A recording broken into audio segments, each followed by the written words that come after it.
학생들이 그 자라온 게 큰 보람이죠. 지난 그 16일은 건국대학교에서 제가 이제 34년 그 교수 생활을 했네요. 그랬더니 마침 그 과를 그 건국대 철학과가 열린 지가 60년이 됐답니다. 그러면서 이제 저도 또 이제 퇴직했지만 원로라고 한 퇴직 교수 셋을 불러다가 놓고 이제 옛날 얘기 듣기도 하고 뭐 그런 걸 만들었더라고요. 갔더니 또 제가 건대 교수가 된 게 83년도예요. 83학번이라고 하는데 건대. 그랬더니 그때 83학번 애들이 한 10명이 왔어요.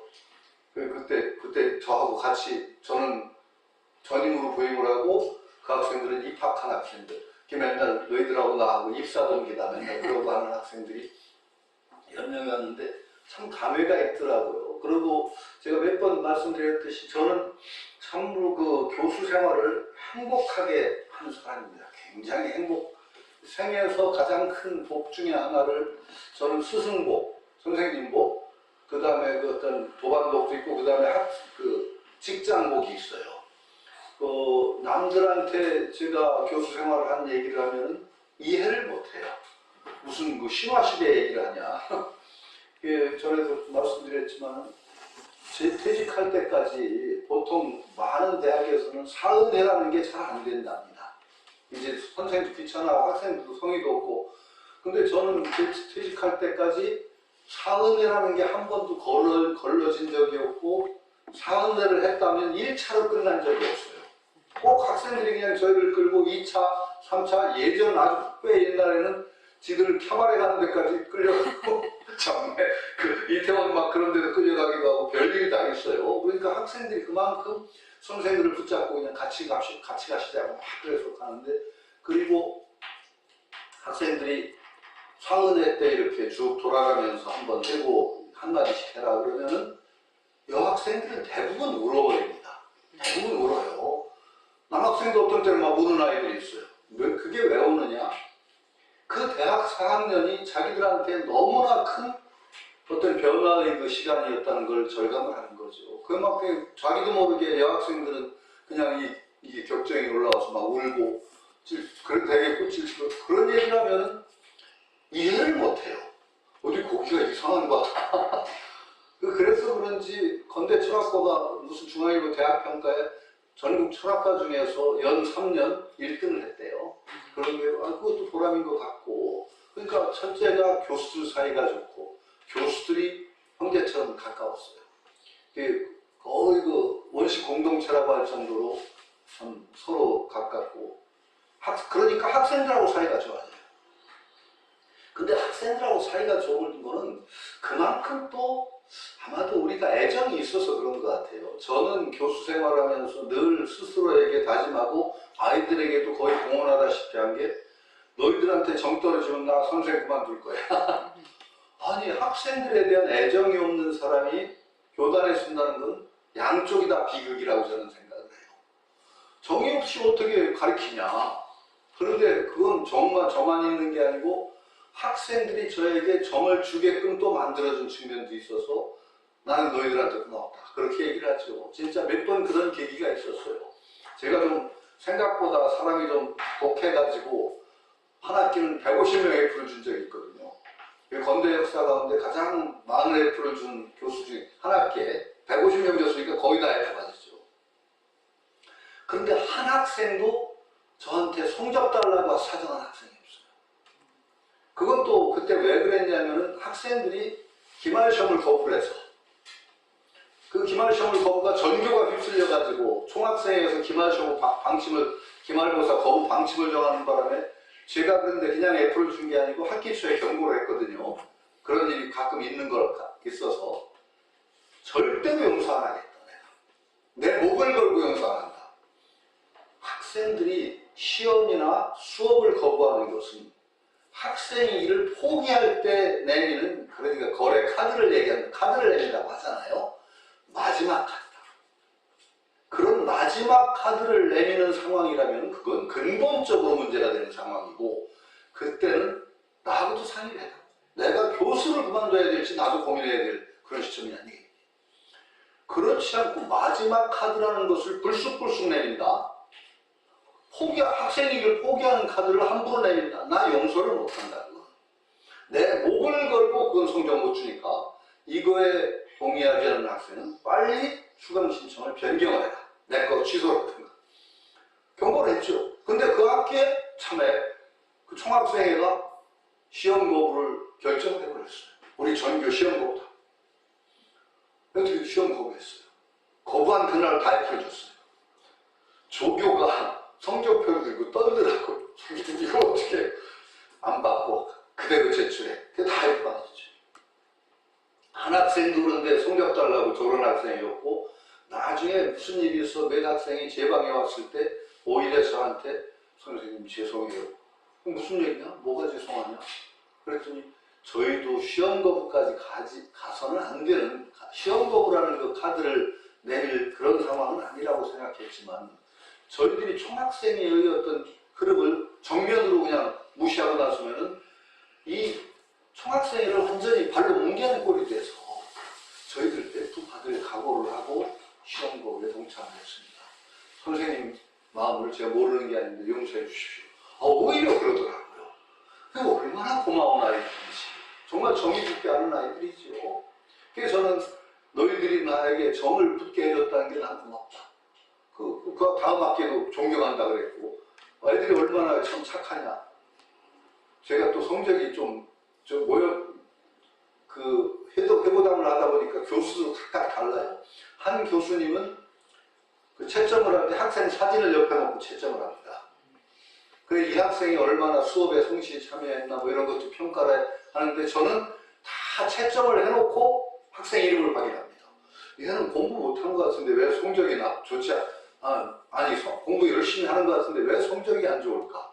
저는 그렇게 좀 차가웠고 이 교수님은 또 사진 봐가면서 얘 열심히 한 것 같으면 평가가 후해지고 하는 기질이 달라요. 저는 딱 결과를 보고 평가를 해버리고 그리고 이름 보면서 왜 얘는 공부 열심히 했는데 성적이 안 좋아? 그럼 마음이 아파하긴 하지만 성적 안 바꾸죠. 그리고 옛날에 그런 얘기도 있어요.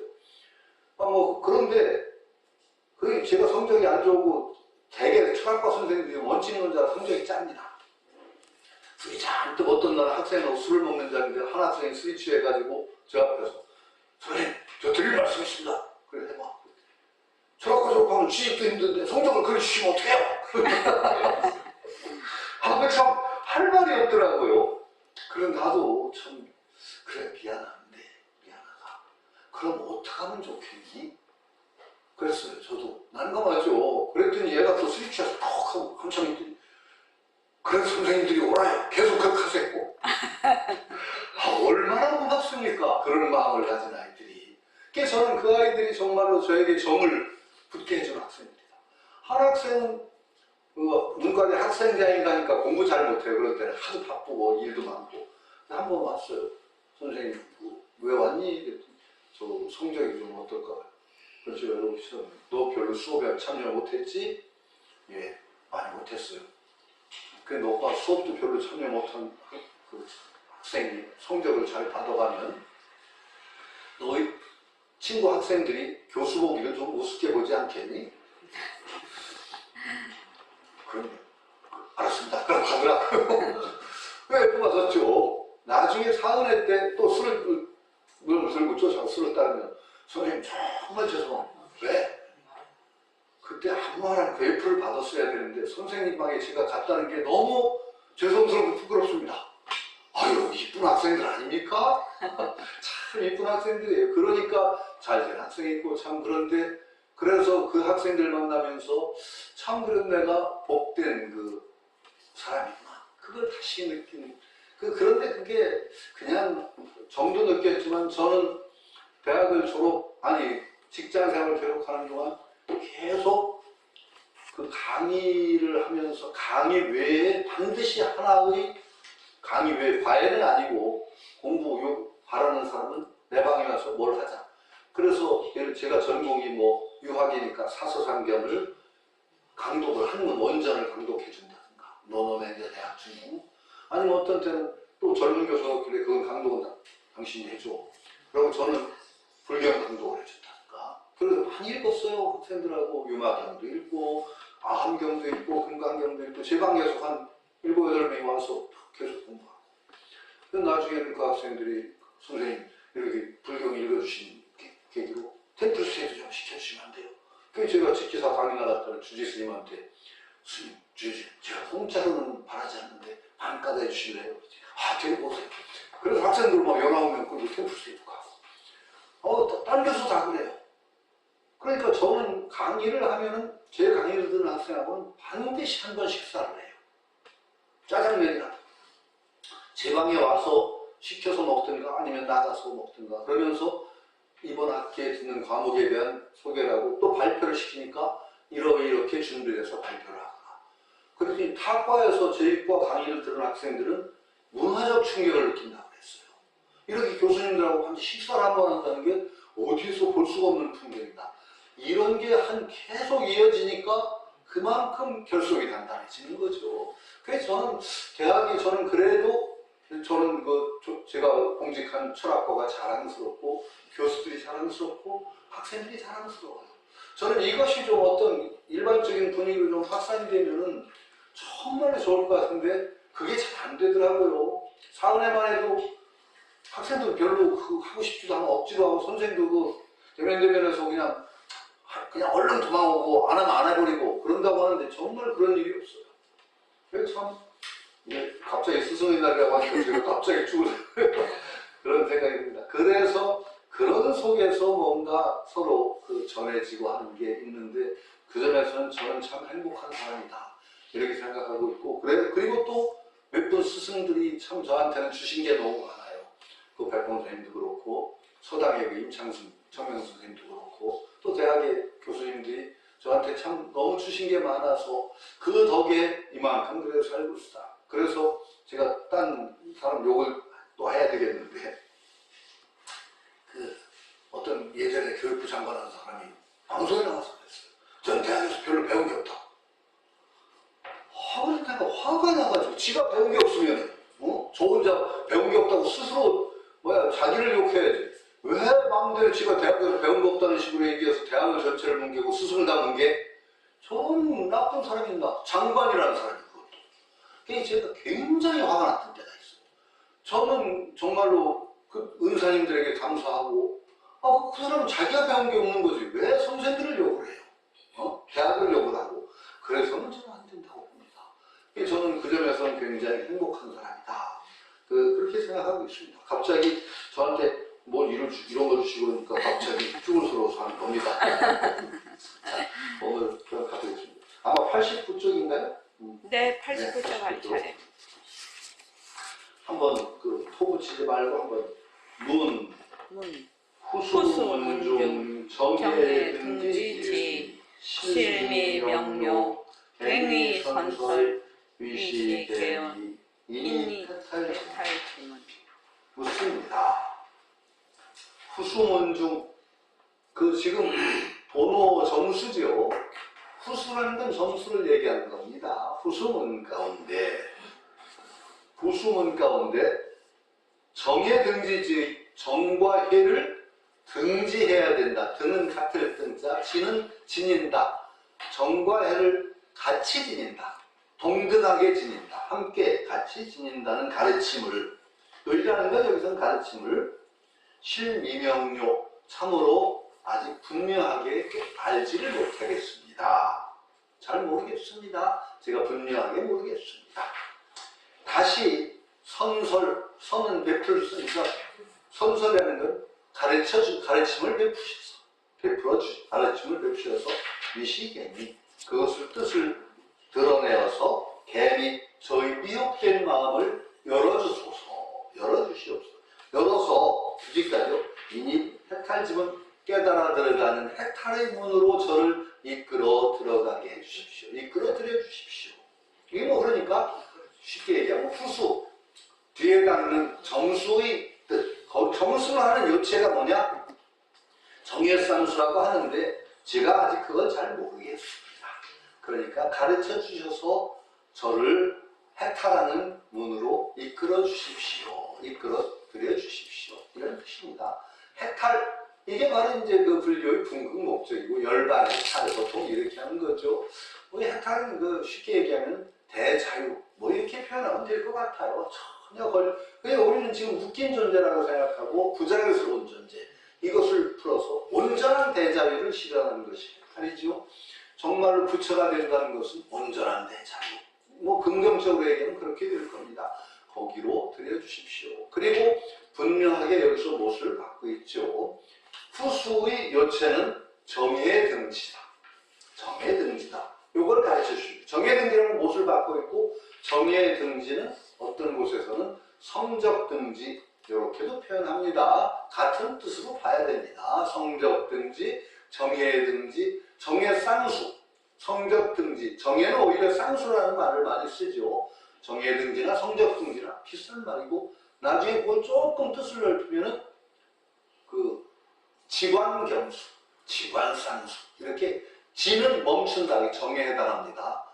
사유나 반연을 멈추는 걸 지라고 하고요. 정의에 해당하고, 관, 살핀다, 지관, 정의, 성적, 이런 여러 가지로 표현되는데, 불교 수행의 핵심이고 처음과 끝은 이것입니다. 그리고 오후 수행도 이 이상이 없고, 애초에 불교가 그렇습니다. 그건 뭐 여러분들이 불교의 가장 기본을 배울 때 불교의 학문, 수행법이라는 건 뭐라고 했어요? 사막 8정도입니다. 좁히면 사막, 넓히면 8정도. 사막은 뭐죠? 계정입니다.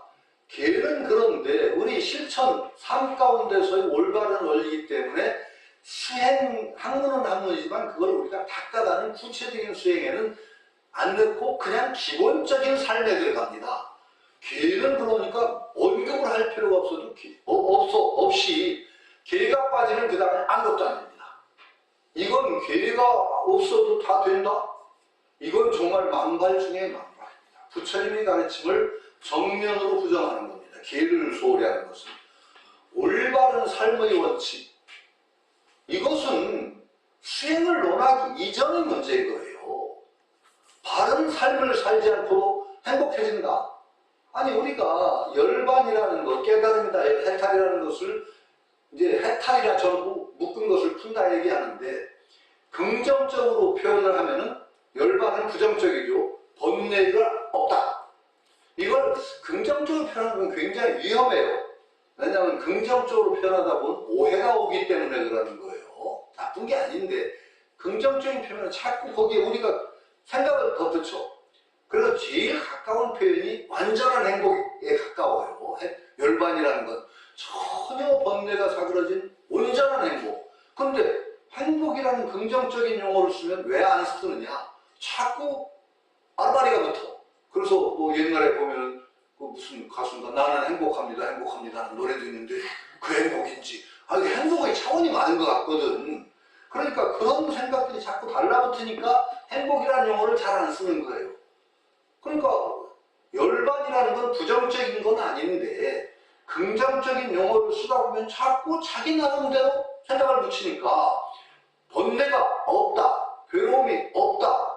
그래야만 이제 딴 생각이 안 붙지. 그런데 가장 가까운 표현은 행복이거든요. 가장 가까운. 근데 행복의 궁극의 행복, 가장 궁극적. 그러면 올바르게 안 살아도 행복할 수 있다, 이런 얘기가 돼요. 이건 만발이죠. 이건 만발입니다. 큰 계율이 나중에는 필요할 때가 있죠. 계율이라는 것도 얽매이면 안 되는 거죠. 계율도 우리가 큰 해탈을 위해서, 큰 행복을 위해서 있는 거지, 거꾸로 계율이 목적이 되면 안 된다는 것 뿐이에요. 계가 목적이 되면 안 돼요. 이건 우리가 경계해야 될 거지만은 계를 무시하고서 행복이 있다, 해탈이 있다, 말이 안 돼요. 계가 이제 장애가 되는 경우가 있어요. 유마경 보면 어떻죠? 천녀사마, 그 유마고사의 방에 있던 하늘 여인이 있죠. 선녀죠. 선녀가 그 유마고사와 문수살에 문답을 듣고 환심이 나서 꽃비를 내리죠. 꽃비를 내리는데 스님들의 요새는 달라붙고 보살들의 요새는 달라붙지 않아요. 몸에는. 스님들은 때려도 달라붙어. 근데 이걸 그냥 읽으면 왜 달라붙냐, 이거 이유를 알아야 되거든요. 이게 나오는 이유가 그냥 달라붙고 또 뭐 그래서 아주 고상하게 해석하기 이전의 기본이 뭐냐, 스님들 옷에는 왜 달라붙냐, 스님들의 계율에 대한 어떤 걸림이 있어요. 스님들은 절대로 몸에 장식을 못하게 되어 있습니다. 향수도 뿌리면 안 되고 어떤 장식도 하면 안 되고 가사라는 건 가장 기본적인 것이에요.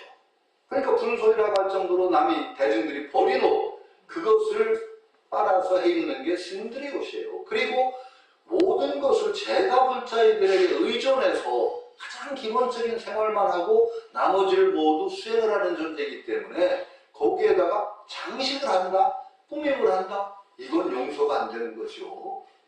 그런데 꽃장식을 못하는 거예요. 꽃이 붙으면 안 돼요, 스님들은. 이게 장식이 되니까. 그래서 아이고 복답지 않다, 꽃은. 얼굴 때려고 하는 거죠. 계율에 대한 걸림이에요. 그 유마고사 하나 천녀가 보기는 꽃에 무슨 죄가 있어? 법답지 않은 꽃 있고 뭐 법답지 않은 법답을 꽃이 따로 있어? 그런 권리부터 떼라는 거죠. 계율은 그렇게 걸리면 안 된다는 겁니다. 그러나 계율은 그렇게 걸리는 것을 빼놓고는 계율이 없이는 안 되는 거예요. 행복할 수가 없어요. 그러니까 기본이고 그 다음에 계율을 딱 바탕에 깔고 나서는 개정에서 막히면 정의인 거예요. 여기서 정의의 등지, 성적 등지를 얘기할 수밖에 없죠. 그러니까 앞으로 제가 계속 강조하는 거죠. 앞으로 모든 불교 수행을 얘기할 때 정의가 함께하는 수행이 아니면 이건 올바른 불교 수행이 아니라는 그런 확고한 어떤 기준, 이걸 세우셔야 된다 말이죠. 그래서 지금 그걸 묻고 있는 겁니다. 참 천녀선화 대목은 참 감동이 있어요. 감동이 있어요. 중생을, 그때 그게 관중생품이거든요. 중생을 어떻게 봐야 되느냐. 그러니까 유마고사의 답이 중생은 환상과 같이 봐야 된다. 꼭두가시는. 중생은 그러니까 쉽게 얘기하면 다 통해. 중생은 중생이 아니고 이름뿐. 그 이름이 중생일 뿐. 중생이라는 걸 쟤는 중생. 또 못 치면 성불 못해요. 중생은 중생이다. 딱 못을 박아놓고 어떻게 성불할 겁니까? 중생은 중생일 뿐. 응? 이름이 중생일 뿐이죠. 그러니까 그런 거예요. 계율은 또 계율일 뿐이에요. 우리가 거기에 걸리면 전혀 안 돼요. 모든 가르침이 다 뿐이에요. 뿐. 사성제 그것도 뿐이에요. 우리를 인도하는 방편일 뿐. 근데 소승은 안 그렇거든요. 계속 그걸 절대화하거든요. 계율도 절대화하거든요. 그럼 계율이 장애가 돼요. 그래서 계율이 장애가 되지 않도록 하라는 측면에서 계율을 어떤 때는 치게 돼요. 그 계율 무슨 소리냐. 그러나 그 본의를 알아야 되는 거죠. 그거 계율이 없으면 망하는 겁니다. 우리 삶을 이끌어가는 올바른 원칙을 지키지 않으면 그 다음에 아무것도 안 된다. 그러니까 그래서 이제 설명을 바라는 거죠. 오후 수행도 점수도 정의 등지, 성적 등지 이 두 개는 없다. 그런데 그것을 잘 모르겠으니까 좀 가르쳐 주십시오. 그렇죠? 답한다. 함께 있죠. 답. 약설법의 임리천문 막비 정해 취기 강요 즉 단사성상 치용이 전소의 공적 영지 시야 정시체 희시용야 즉체지용보 희불정 즉용지체보 정불리 정즉희고 저지상지 해적정보 지상적 여조개운 심지불안 자성정 심지무치 자성해 야고여시 이문적지 차조무의 즉시위동 문계가 만수정해야. 참 여기 이제 약설법의 만약 법의 진리에 대한 가르침을 얘기한다 한다면, 진리를 얘기하고자 한다면 다 그런 뜻입니다. 임리천문, 도리에 들어가는 문이 1000개가 있다고 하더라도 1000가지 온갖 문이 있다고 할지라도, 온갖 방편문이 있다고 하더라도 알고 보면 막비 정의 아닌 것이 아무것도 없다. 정의 아닌 것이 없다. 그러니까 이제 앞으로 이걸 분명히 알면은 수행에 헤매미 없어요. 여기 이제 보세요. 모습을 잘 불리자 정액상수예요. 모습이라고 하는데 내가 거기에 그것을 끄달리는 근본을 딱 세워요. 우리가 잘 불리자 거기에 해가 들어가요. 자, 모습을 잘 불리자 하는 순간에 벌써 정이 딱 제자리를 찾아야 된다. 잘 불리자 살피지 않으면 어떻게 잘 불려요? 몸하고서 잘 불릴 길이 있어요? 모습을 잘 불리자 하는 곳에 바로 정예가 함께 있어요.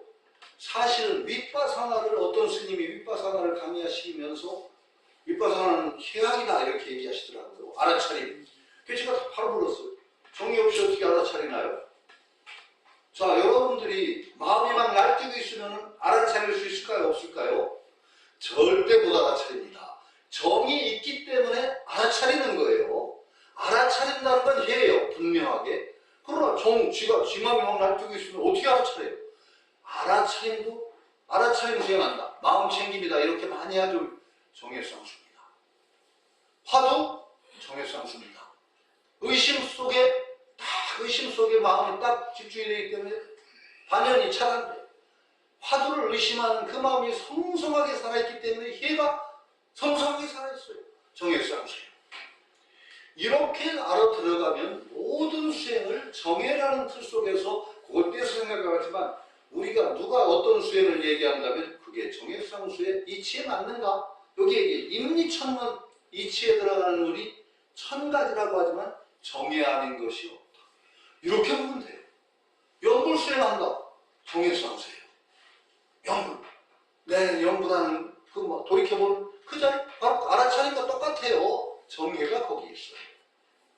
이게 안 되면요 공부 아니에요. 공부 아니에요. 자칫하면 외도의선으로 가요. 외도의선 잘못하면 그거하고 구별해야 되는 건 제가 분명히 얘기하는데 정만을 따로 닦는 경우가 많이 있어요. 네. 무슨 정이라고 하는 거 있잖아요. 정은 왜 필요하냐? 우리가 주로 많이 쏠리는 게 흘리기가 쉽거든요. 그러니까 정을 닦아놓으면 정예상수 하는데 도움이 돼. 그리고 통찰력과 이 집중력을 기르는데 정의 수행이 굉장히 도움이 돼서 부처님이 그 이전에 요가 수행으로서 내려온 정학의 전통을 다 불교에 받아들였어요.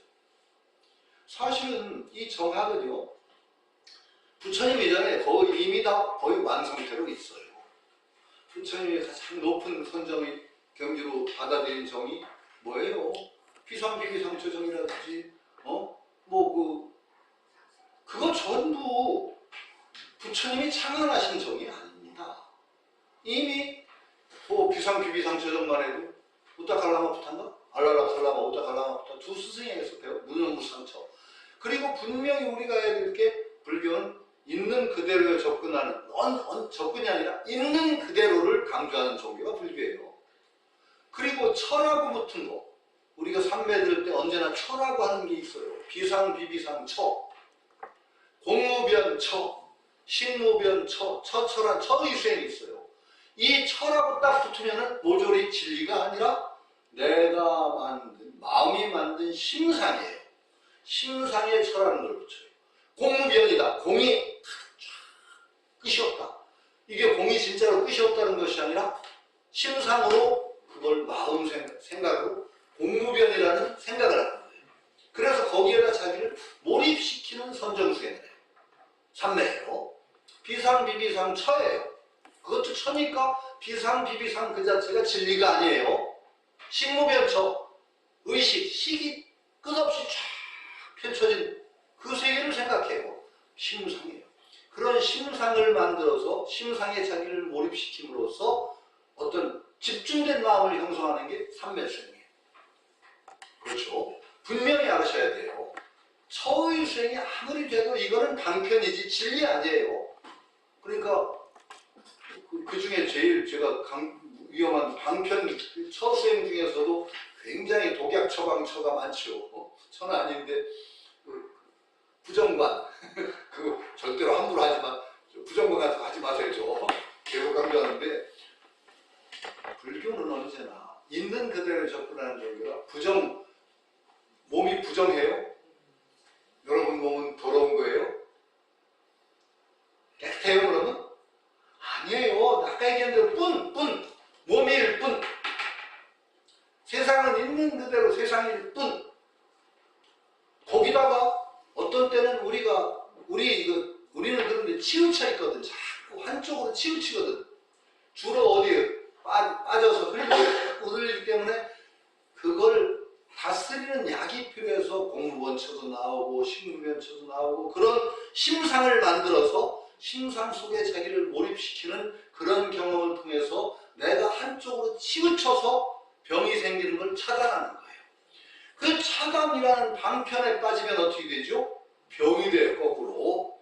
그러니까 절대로 그게 올바른 수행의 궁극이 아니라 방편이라는 것을 반드시 바로 알아야 돼요. 그러지 않으면 자칫하면 외도 수행이 됩니다. 외도의 수행을 하시지 말기를. 방편이라는 걸 분명히 이렇게 정예수상수가 불교의 궁극적인 수행 방편이다. 이걸 알면 그런 방편을 방편으로 쓸 수 있어요. 그렇지 않으면 방편에 빠져서 방편이 병이 돼요. 참 그래서 어려운 거예요. 그러니까 임리천문이나 정예 아닌 것이 없다. 직이 강요, 가장 요점이 되는 가장 강이라는 게 뭐죠? 한자로 강. 강하고 망이 달라요. 강은 그물에서 가장 굵은 코, 제일 위에 있는 그물이 있으면 그 위에 가장 굵은 줄이 강이에요. 그 굵은 줄을 쫙 당기면 그물 나머지 잔 그물이 다 딸려오죠. 그걸 강이라고 해요. 요령, 요즘, 강요. 여러 가지 중에 가장 중심이 되는 그 핵심을 취하자면은 자성상의 체용이라고 할 수 있다. 자성, 우리 본래 모습의 체와 용을 닦는 것이 바로 정예상수입니다. 체를 분명하게 드러내는 것이 정이고 용을 분명하게 드러내는 것이 태란 말이죠. 그러니까 체용이다. 그 체용은 또 뭐냐? 앞에서 쭉 설명한 것이 전소위 앞에서 얘기한 공적 영지가 바로 체와 용이다. 우리 마음의 본래 그 바탕과 작용을 설명한다면, 바탕을 얘기한다면 공적이고 비고 고요하다. 그 다음에 마음의 작용이라는 측면을 얘기하면 아주 또렷또렷 신령스럽게 안다. 전혀 막힘없이 안다. 요 두 개뿐이다. 마음의 두 측면, 체라는 측면에서 얘기하면 공적이라는 측면이요 하고 말할 수 있고, 작용, 마음의 작용을 설명한다면 신령스럽게 한다는 요 두 개뿐이고, 요것을 마음을 있는 그대로 온전하게 실현하고 드러내는 수행이 정계의 수행이다. 이렇게 얘기하고 있는 거죠. 이건 정말로 하여튼 계속 명심을 하세요. 그러면 헷갈리지 않아요. 그런데 이제 그 이전의 인도 철학은 계속 정에 치우친 게 많아요. 요가 수행도 사실은 근본적으로 정학이에요. 정학. 요가의 궁극은 옆에서 벼락이 떨어져도 모르는 집중, 몰입. 왜? 철학 자체가 그렇거든요. 거기 근본적인 철학이 버마이려 사상이잖아요. 버마이려는 계속 제가 얘기합니다. 브라마는 우주의 근본, 아는 나의 근본. 이게 둘이 아니 하나라는 거예요. 범과 아가. 그런데 어디 세상만 봐도 하나예요? 너가 있고 내가 있고 다 물건이 이게 범하이려가 아니잖아. 이 세계는 앞만 봐도 무수히 다양한 것들이 무수히 많잖아요. 그럼 범하이려라는 진리를 어떻게 깨달아요? 그냥 알 수는 없어요. 아무리 봐도 세상은 온갖 뒤죽박죽 다 다양한 것이 있는데 어떻게 범하이려를 알 수 있어요? 그걸 깨닫는 유일한 길이 뭐냐? 깊은 산매 속에 들어가는데, 산매는 근본적으로 범하이려에 반대되는 모든 현상을 다 마음에서 다 몰아내요. 감각지가 다 차단합니다. 모든 것을 다 차단해요. 아르마리 차단하고 감각 다 차단하면 그 깊은 산매에 들어가면 어떤 궁극의 체험을 하느냐? 나밖에 없어요. 내 의식밖에 안 남아요. 뚜렷하게 내 의식만이 살아있어. 온전하게 온누리가 하나야. 나밖에 없어. 그것도 나밖에 없다는 것도 아는 게 아니야. 알면 또 깨져. 이게 어려워요. 나밖에 없구나 하는 순간에 이미 둘이야. 왜? 나밖에 없다고 아는 나와 그러니까 그것도 아니야. 그러니까 온전히 나만 독존하는 상태에 들어가요. 온전하게. 그러면 거기에 네가 있어요. 저 산이 있어요. 산 안에 지금 아무튼 그건 아주 설명하기 힘든 상태라 그거를 인도 그 철학의 용어로 투리아 상태라. 그때는 내가 홀로 있다는 생각도 없어요. 근데 그게 의식이 없는 게 아니고 온전하게 뚜렷하게 자기의 신간이 홀로 존재하는 그 상태에서 뭔가 그때 우주는 오로지 나로구나 확실하게 깨닫는다는 거죠. 이게 그래서 이런 수행이 우파니샤드라든지 그 버마이려를 근본으로 하는 철학사상을 배경으로 하는 반드시 그런 정학의 수행이 필수적이에요. 그게 궁극이죠. 그래서 그렇게 깨닫고 나면 그 다음에 그 깨달음을 바탕으로 해서 온 세상의 다양한 것 다 것이라는 거기에 매달 이것이 참된 것은 오로지 나이면서 브라만인 그것밖에 없다는 것을 확실히 알고 나머지 잡스러운 그 경험을 물리쳐 나갈 수 있다. 이렇게 수행을 해요. 불교는요? 그런 거 있어요? 없어요? 없습니다. 여러분들이 가장 잘 알아야 되는 게 그 재범무아라고 하는 말을 내가 없다라고 하는 식으로 쉽게 생각하면 안 돼요. 그때 재범무아라고 할 때 그 아가 뭐예요? 범아이래라고 할 때 그 아를 부정한 거예요. 부처님은 범아이래라고 할 때 그 너의 근본 그거 어떤 하나 남과 관계없이 오로지 우주와 하나인 그런 거 없다. 절대로 나를 그냥 있는 그대로 내가 불교는 있는 그대로 내가 없다고 부정하는 종교 아니에요. 불교는 언제나 있는 그대로거든. 그런데 있는 그대로 여러분은 어때요? 여러분 속에서 있는 그대로 여러분 속에 우주와 하나인 나를 발견하셨어요? 본 적 있으세요? 이 작용하는 나잖아요. 거기에서 우주와 똑같은 우주와 나와 하나인 그 나를 혹시 발견하셨어요? 발견할 수 없습니다. 사실은 제가 계속 강조하는 게 작용 속에서 그렇게 드러나지 않아요. 이게 어떤 것이 따로 떨어져서 그런 게 있다는 걸 발견했다면 큰일 날 큰 병 걸린 거예요. 큰 병 걸린 거예요.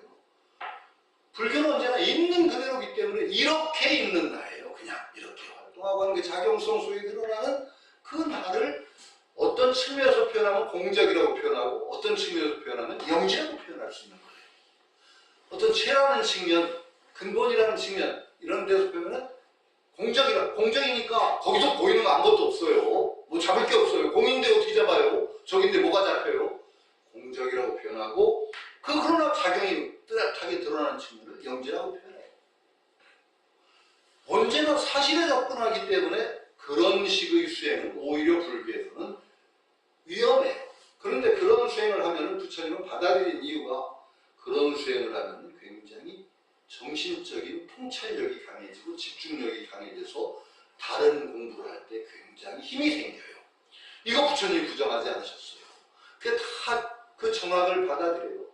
그런데 정말로 정말 불교다운 수행이 시작되는 지점이 뭐냐? 그거 바탕으로 해서 쌍수라는 것을 연 데가 불교예요. 요걸 바로 방치해야 돼요.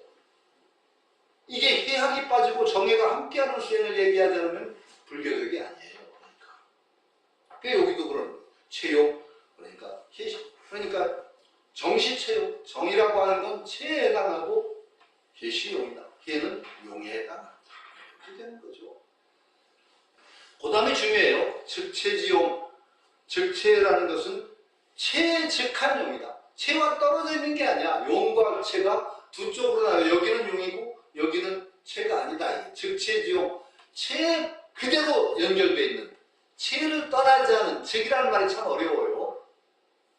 개념상으로는 체라고 용이라고 하지만 말로는 체와 용을 분별해 얘기하는 체 바로 즉해 있다. 그런 용인 까닭에 해 분리정, 해가 정을 떠나지 않고 이걸 잊어버리면 이제 또 떼놓기 시작해요. 즉용지체, 용에 즉해 있는 체인 까닭에 정분리해라고 정이라고 해도 해를 떠난 적이 없다. 그러니까 정의 쌍수 등지라고 하는 말을 바로 해야 되는데 정 따로 닦고 해 따로 닦는 거 아니다. 그러니까 보조 스님이 계속 강조한 게 성적 등지 함께 유지한다. 정의 쌍수. 이건 쌍수라고 하니까 한참 정 닦고 해가 좀 부족하구나. 그 다음에 해 닦고 나는 너무 해에 치우쳤네. 그 다음에 정 닦고 이러는 게 아니라 근본이 언제나 정의가 함께한다. 이걸 잊으면 안 돼. 이게 정말 중요해요. 그런데 제가 이제 얘기하는 건 방편상으로는 정학을 따로 닦을 때가 있어요. 그거 부정하는 게 아니에요. 왜냐면 우리가 그 산매, 많은 산매들은 정학이에요. 그걸 닦음으로써 정력을 키워요.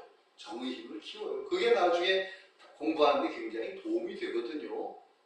그 다음에 해는 이렇게 알아차림, 깨우침 이것뿐이 아니라 이 공부하는 것도 다 해에 들어갑니다. 올바른 지견을 세우는 것도 해에 들어가요. 올바른 견해를 갖고 그래야만 올바른 견해가 다시 정을 세워요. 여러분들이 올바른 견해를 갖지 못하면 절대 마음의 평화가 없어요. 마음의 평화를 얻는데 지혜, 올바른 견해가 근본이 돼요. 그래서 여기서도 이제 여기 시도하시면 똑같이 드러날 텐데 어떤 인가를 한다. 선생님 인가 많이 쓰지, 방편을 쓰죠. 인가를 왜 하느냐?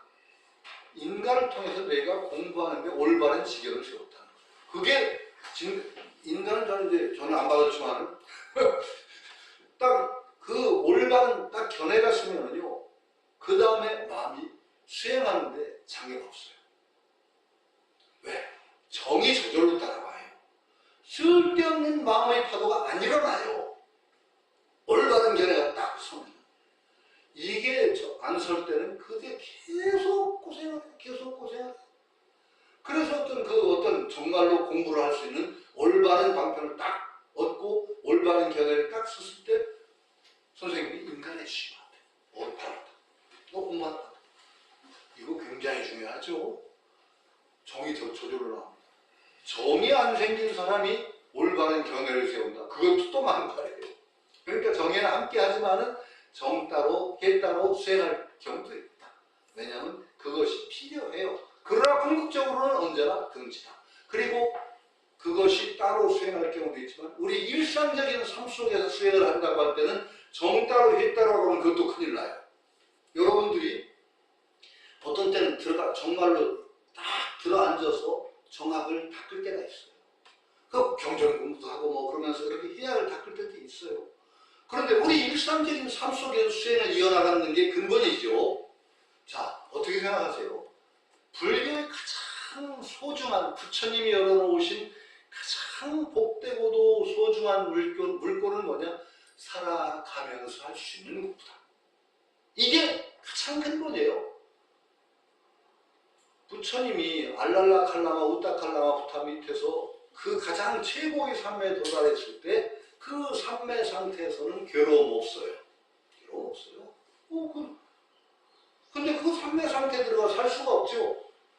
그렇게 맨날 삶의 상태에 들어가서 살면 망하지요. 세상살이 다 팽개치고. 부처님은 왜 거기서 나오셨냐? 삶에는 궁극의 삶에 이르렀다는 걸 스승이 인정하고 나와 함께 우리 교단을 이끕시다 라고 제의가 왔다고 그러잖아요. 왜 나왔어요? 그렇게 살 수는 없거든요. 부처님이 열은 건 뭐냐? 살아가면서 닦아가는, 살아가면서 열반을 이루는 이 길을 부처님이 열으신 거고, 그렇기 때문에 불교의 가장 근본은 살아가면서 할 수 있는 수행 이거예요. 그러면 하면서 할 수 있는 수행은 뭐예요? 정학만 따로 덮고 해학만 따로 덮는 수행은 살아가면서 할 수 있는 수행이 아니에요. 그럼 우리가 살아가면서 할 수 있는 그 수행, 정액상수예요. 정액상수. 이게 중요하다는 건 바로 오후 수행의 근본이 정액상수인 이유가 바로 여기에 있어요. 지금 여러분들이 정액상수를 해야 돼요. 성태영이에게 말빨이 좀 괜찮다 그래 거기에 막 쏠려 들어가면 정이 깨져. 그러니까 듣고 하더라도 똘똘하게 저 사람이 무슨 얘기하고 있나를 살펴야 돼. 그렇죠? 제 얘기하듯 자기 생각에 빠지면 이건 정에 치우친 거야. 그렇죠?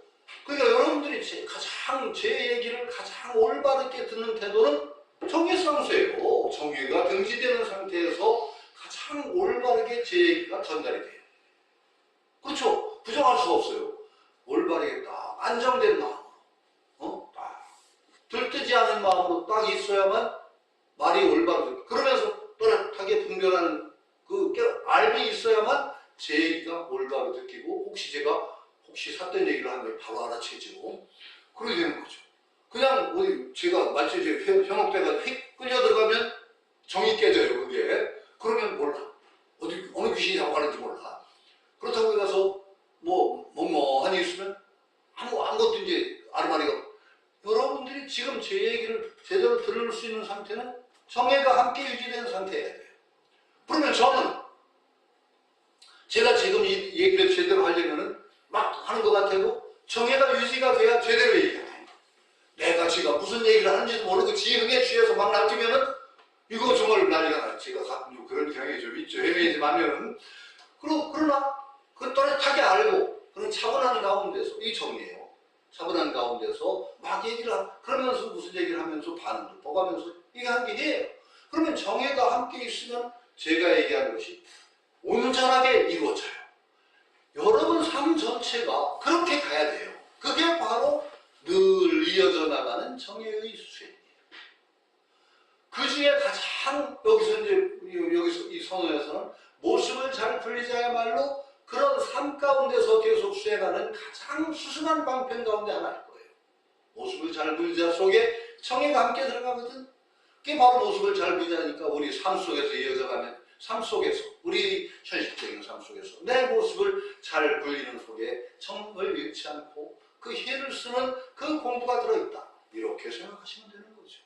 참 무서운 거예요. 그래서 그 요체만 알면은 전혀 어려울 게 없는데 정말 오래 수행을 했다는 분들도 뭔가 치우쳐서 자기 수행 치우라고 하는데 제가 얘기했잖아요. 백범선생님 그때 세를 봐서 어떤 스님이 그랬어요.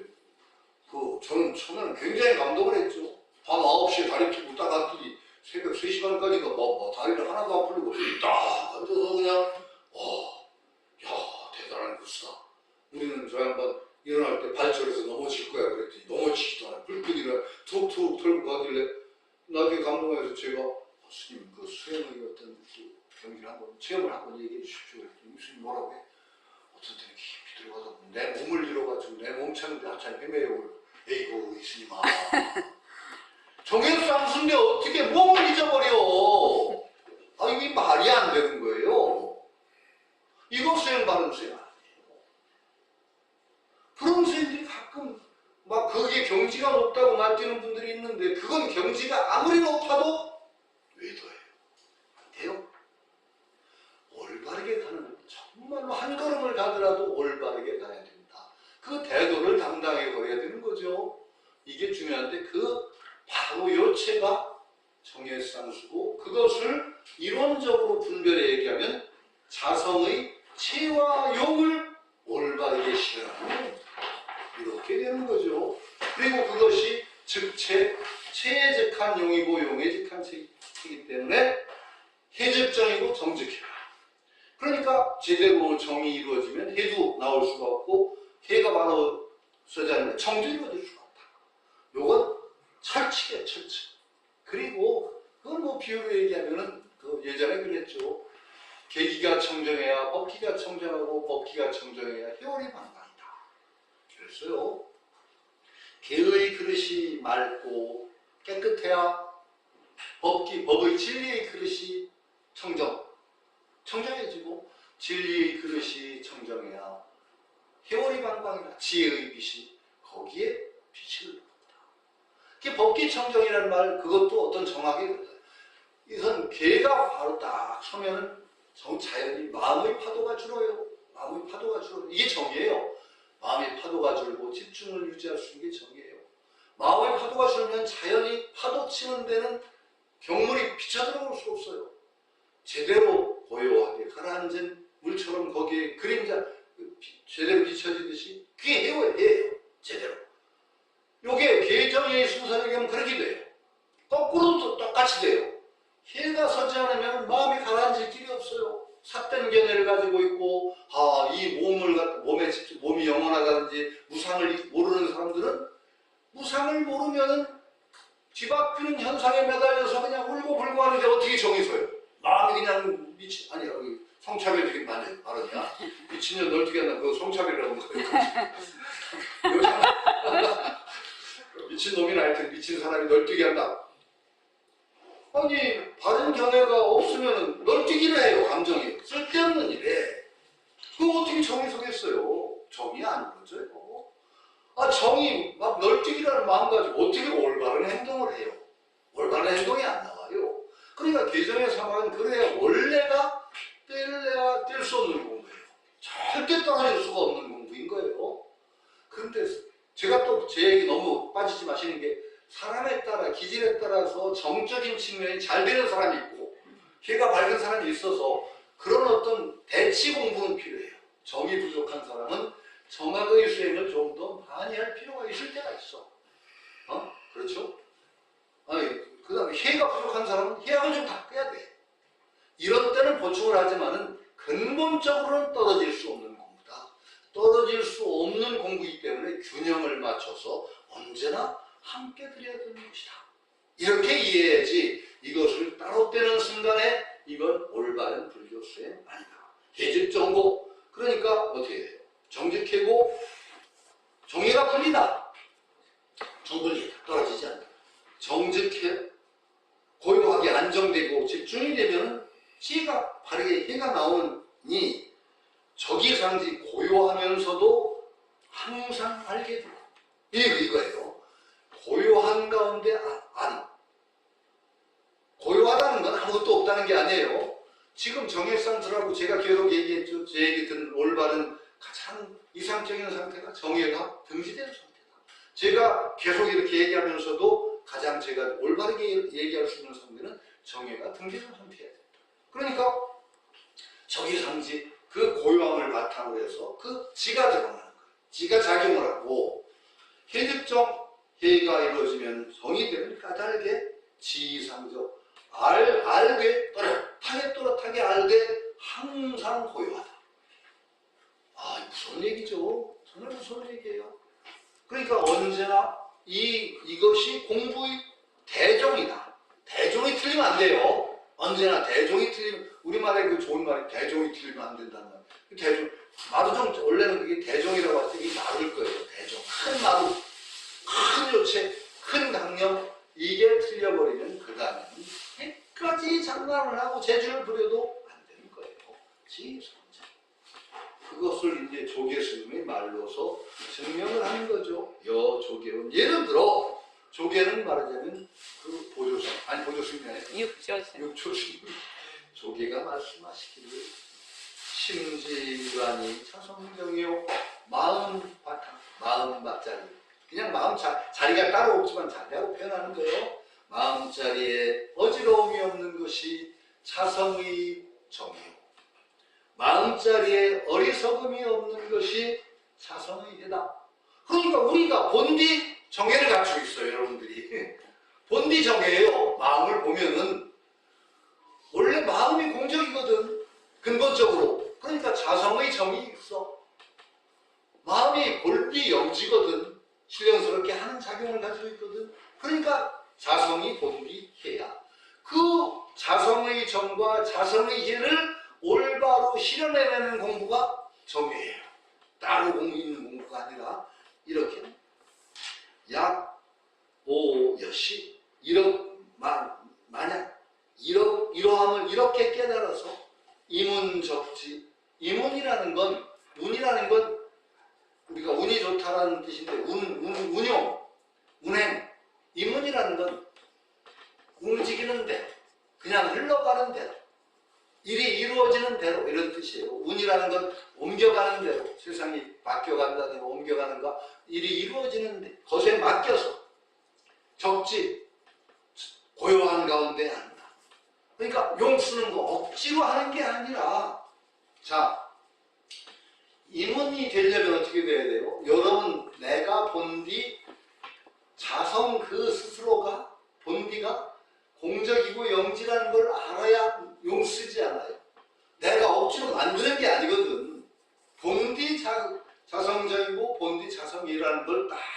근본을 세우고 나면은 원래 우리 물 흐르는 대로 맡기는 가운데 그 속에서 나의 심의 체와 용이 드러나게 하는 것일 뿐이지 억지로 내가 만드는 게 아니니까 이문이에요. 이문.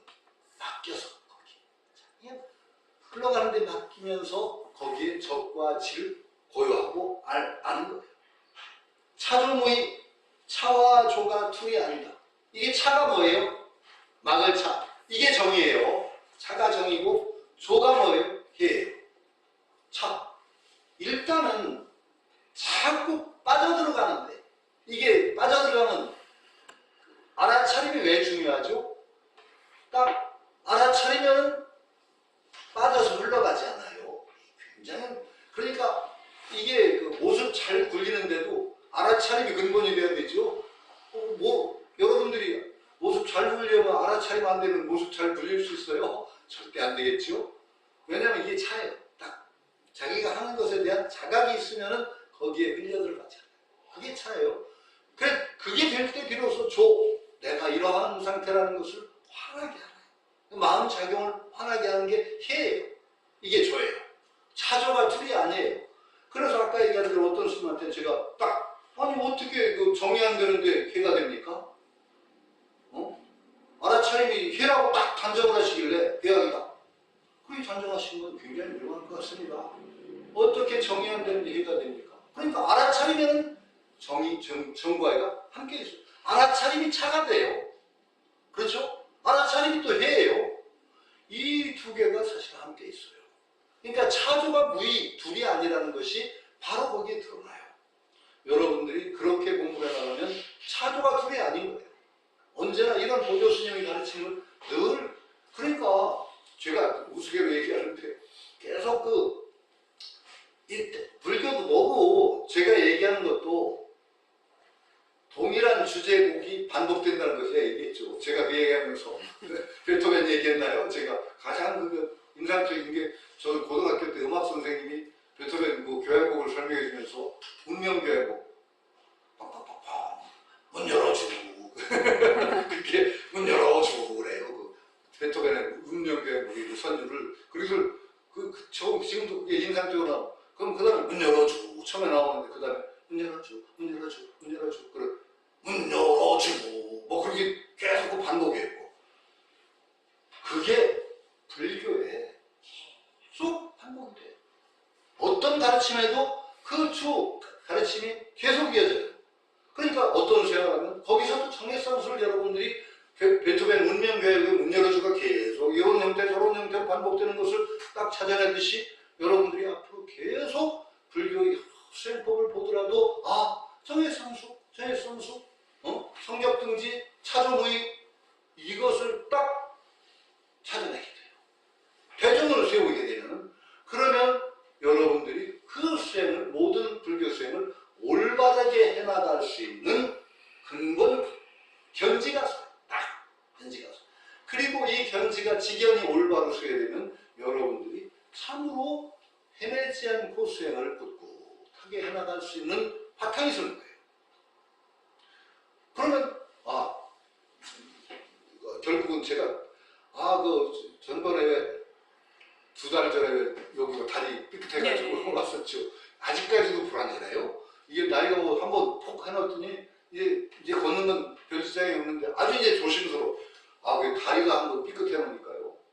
이게 무서워요.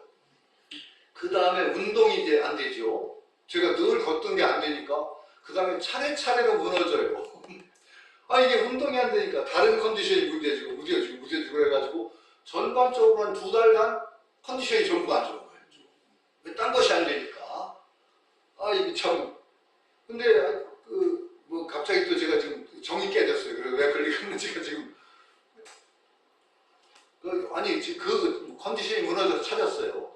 무너지다 보니까 근데 제가 하던 작업이 또 잘 안 돼요. 이게 컨디션이 무너지니까. 그래서 게으름을 피우게 돼가지고 유마경을 벌써 마무리해서 다 줘야 되는데 엊그제서야 결국 온전하게 이제 퇴고를 다 마쳐서 책이 벌써 1-2달 전에 나와 있어야 되는데 이제 한 몇 주 지나야 나올 것 같아요. 유마경.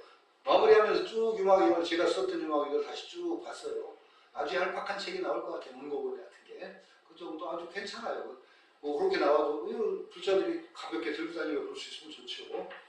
근데 읽어보니까 참 예전에 급히 쓴다고 참 틀리게 쓴 것도 많고 그래서 제가 아유 이 급히 쓰는 이 버릇을 언제나 고치냐 그러면서 지금 많이 고쳐놨는데 엊그제서야 그 마무리를 해줬어요. 그러면서 참 제가 써놓고도 내가 이런 글도 썼나 하는 것도 있는데 제가 마무리가 그런 글을 했더라고요. 그런 걸. 우리가 수리받는다. 부처님이 수기하셨다. 우리도 다. 너희들 성불할 거라고 수기했다. 유마경에 보면 미륵보살에 대해서 유마보살가 따져요. 당신이 수기를 받았다면 모든 중생이 수기를 받았어야 된다. 당신만 받았냐? 절대 평등인데 어떻게 당신은 받고 딴 중생은 못 받는단 말이야. 말이 되냐? 막 이래도 그건 맞는 얘기거든요. 우리가 부처님 수기를 다 받았다고 저는 생각해요. 여러분들이 불문에 들어와서 부처님 수기를 다 받으신 거예요. 여러분 성불하셔요. 제가 드려서가 아니라 부처님이 이미 수기하셨어요. 근데 성불의 길이 정말 올곧게 꿋꿋하게 헤매지 않고 나가냐 못 나가냐는 차이는 분명히 있어요. 근데 그게 어디서 차이가 나냐? 지견이 올바르게 서면은 정말로 덜 헤매면서 꿋꿋하게 쭉 공부가 나가요. 지견이 제대로 안 쓰고 바탕이 제대로 안 쓰면요 안 헤맬 때서 헤매요. 안 헤맬 때서 헤매요. 저는 그 선생님이 그 인가신간의 그런 것들이 다 어떤 그런 반편을 부리신 거라고 저는 생각하고 있죠. 그리고 우리 백봉선생님은 굉장히 좋은 선방편들이 있는데 그 방편을 통해서 자기 현지를 딱 올바른 관점을 세워야 됩니다. 그러면 여러분들이 정말로 꿋꿋하게 그 행복해지는 길로 나갈 수 있다는 거죠. 차조무익. 그래서 막는 것과 비추는 것, 차, 정, 조, 해 이렇게 됩니다. 둘이 아니다 하면은 이것이 바로 돈문계자. 계자는 별로 돈문에 들어가 돈문을 다 몰록계침을 하는 사람들의 쌍수정예. 몰록계침을 바탕으로 하는 사람들이 정예를 쌍수하는 공부가 바로 이것이다. 이것이다. 둘이 아니다. 이 참 무서운 말씀을 하셨어요. 이제는 앞에는 계속 뭘 했죠?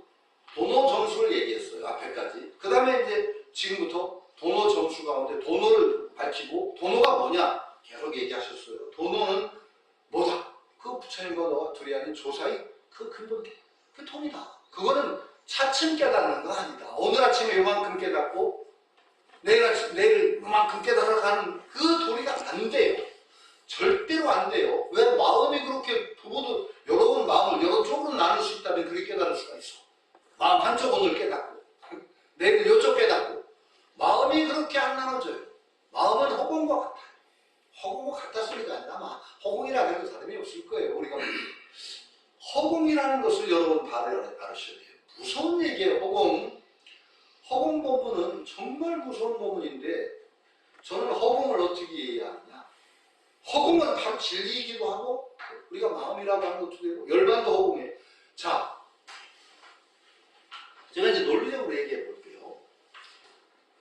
그 유식이나 소승 구사학이나 거기에서 법을 분류를 해요. 여러 법을.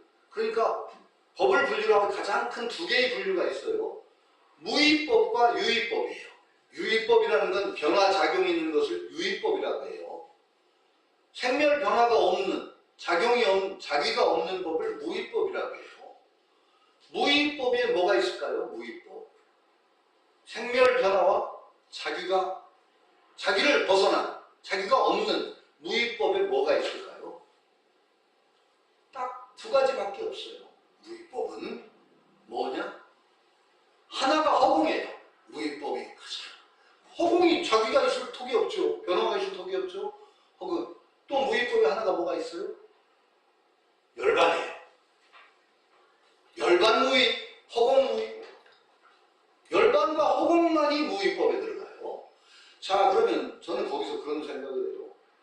허공과 열반이 무위법인데 무위법이라는 건 분별과 작용을 모두 떠난 법이에요. 변화와. 그런데 여기까지는 허공에 들어가고 요건 허공이고 요거는 열반이고 둘이 나눠져 있을까? 저는 그렇게 생각이 안 돼요. 허공과 열반은 궁극적으로는 이름을 허공이라고 붙이고 하나는 열반이라고 붙였을 뿐 똑같이 무위법이라는 점에서는 허공과 열반은 둘이 아니라는 생각까지 저는 해요. 허공이라는 건 궁극적으로는 내 마음의 그 공적영지 그 자리를 허공이라고 표현할 수 있고, 열반이고 그게 어떤 의미에서 허공이에요.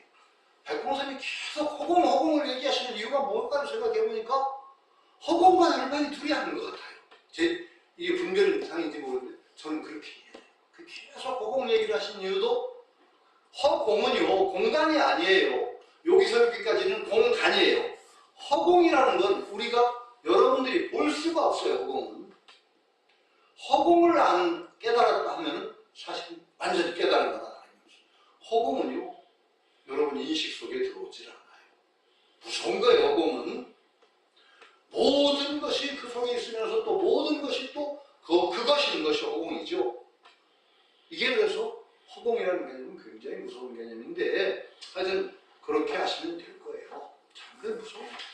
그래서 그것을 바로 알게 되면은 정해상수가 거기서 이루어지고 허공 그것을 바탕으로 해서 우리는 사실 모든 공부가 그 허공을 바탕으로 해서 이루어진다고 생각하면 걸림이 없어요. 병통이 사라져요. 모습은 잘 그리더라도 왜 그게 허공이 거기에 들어가야 돼요? 자칫하면은요 모습 잘 그리는데 모습이 병이 돼요. 또 이제 저같이 잘생긴 모습하고 뭐 그러면 또 아니 무슨 얘기입니다. 그것도 모습이 병이 될 거 아니에요? 허공이 거기에 딱 허공이라는 말의 형용인데 그것이 붙어야만 아니 그 붙은 게 걸리면 안 되지만 비로소 병이 없어진다는 거. 이걸 제대로 딱 세우면은 공부에 장애가 없어요. 참 무서운 공부라는 생각이 들어요. 선생님이 한 얘기가 가끔 그래요. 저는 왜 이것을 강조했을까? 허공 법문이 왜 중요한가? 이걸 가끔 저는 그렇게 이해를 하죠. 허공 법문이 바탕이 안 되면은 모든 공부가 병통이 될 가능성이 있다. 저는 그렇게 얘기합니다. 그래서 시간이 어떻게 됐나요? 오늘 여기까지 했어요. 네네네. 올해 제가 늘 우스갯소리하게 제일 명강은 휴가입니다. 그 다음에 명강이 짧은 게 제가 그런 명강 속에 들어가는 강의를 하기 위해서 오늘 여기서 끝내도록 하겠습니다. 다음 달에 뵙겠습니다. 네. 고맙습니다.